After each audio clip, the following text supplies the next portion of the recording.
দায়িত্ব পালন অসম্ভব করলে জনগণকে সাথে নিয়ে প্রয়োজনীয় সিদ্ধান্ত নেবেন।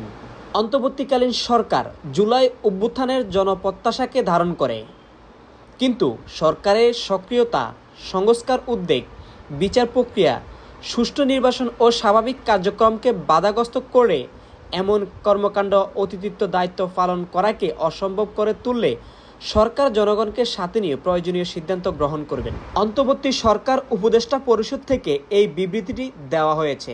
আজ শনিবার 24 মে বিকেলে প্রধান উপদেষ্টার প্রেসিন থেকে এই বিবৃতিটি গণমাধ্যমের কাছে পাঠানো হয়। বিবৃতিতে বলা হয়েছে, আজ শনিবার জাতীয় অর্থনৈতিক পরিষদের সভায় শেষ উপদেষ্টা পরিষদকে এক অনির্ধারিত বৈঠক অনুষ্ঠিত হয়।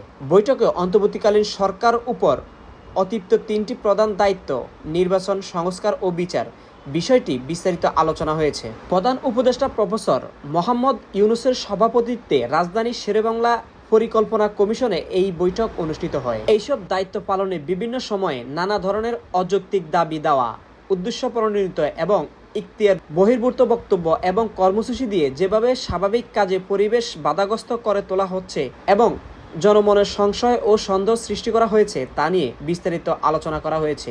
দেশকে স্থিতিশীল রাখতে নির্বাচন, বিচার ও সংস্কার কাজ এগিয়ে নিতে এবং চিরতরে এদেশে স্বৈরাচারের আগমন প্রতিহত করতে বৃহত্তর ঐক্য প্রয়োজন বলে মনে করেন উপদেষ্টা পরিষদ। এই বিষয়ে অন্তর্বর্তী সরকার রাজনৈতিক দলগুলোর বক্তব্য শুনবে এবং সরকারের অবস্থা স্পষ্ট করবে। বিবৃতিতে বলা হয়, শত বাধার মাঝেও গোষ্ঠী সমর্থককে উপেক্ষা করে অন্তর্বর্তী সরকার তার উপর দায়িত্ব পালন করে যাচ্ছে।